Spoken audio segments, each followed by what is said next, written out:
Huwag matakot ipaglaban ang katotohanan. Ako po si Father Fiel Pareha at ito po ang ating segment, ang Daily Devotion, na kung saan tayo po ay magdarasal, magbabasa at magninilay kasama ng salita ng Diyos sa buong taon. Manalangin tayo. Sa ngalan ng Ama, ng Anak at ng Espiritu Santo. Amen.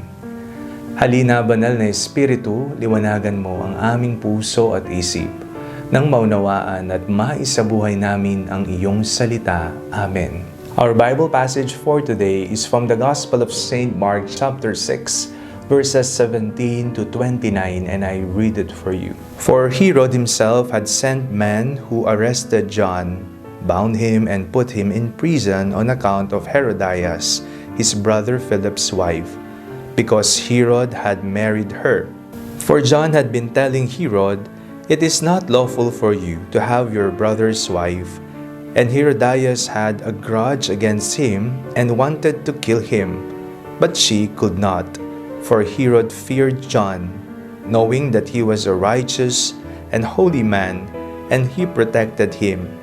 When he heard him, he was greatly perplexed, and yet he liked to listen to him.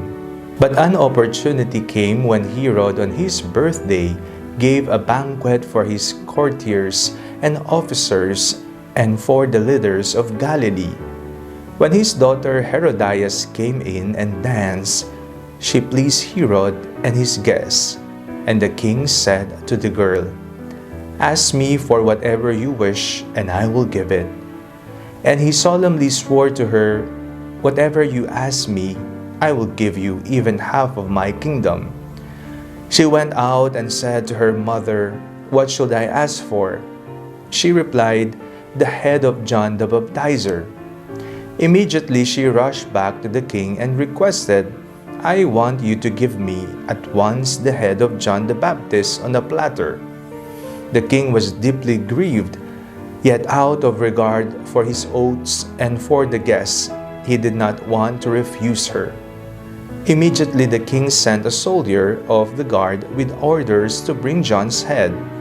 He went and beheaded him in the prison, brought his head on the platter and gave it to the girl. Then the girl gave it to her mother. When his disciples heard about it, they came and took his body and laid it in a tomb. Napakasaklap ng nangyari sa buhay ni Juan Bautista. Napakinggan po natin sa Ebanghelyo kung papaanong pinugutan ng ulo si Juan. Ito'y dala ng baka mapahiya si Herodes sa kanyang sinumpaan na ipagkakaloob niya kung ano man ang hingin ng babae. Nung una pa'y may plano ng paslangin ni Herodes si Juan. Kaso natatakot siya sapagkat alam niyang banal na tao si Juan. Ngunit nagkaroon ng pagkakataon at hindi siya maaring umurong. Yun nga, pinakuha niya ang ulo ni Juan Bautista. Ipinaglaban ni Juan Bautista ang katotohanan. Sinabing masama ang ginagawa ni Herodes. Kaya po kaya nating tularan si Juan na pagpapatayan natin ang katotohanan kahit ito ay maging mitya ng ating buhay? Nakikita natin kay Juan na ang katotohanan ay kailangang palaging mamayani. Ang katotohanan ay siyang magwawagi kahit na tayo ay namatay na. Hindi mababago ni numan ang katotohanan sapagkat ito ay totoo. Si Jesus ang katotohanan ng mundo. Maaring lokohin ka, maaring guluhin ka ng iba't ibang filosofiya at prinsipyo ng mundo. Ngunit tanging ang katotohanan ni Kristo ang magwawagi at magliliwanag sa lahat. Sabi nga ng Panginoon sa Biblia, "Ako ang daan, ang katotohanan at ang buhay." Totoo ang mga salita ni Jesus, totoo ang mga milagrong ginawa niya, totoo ang kaniyang pamumuhay.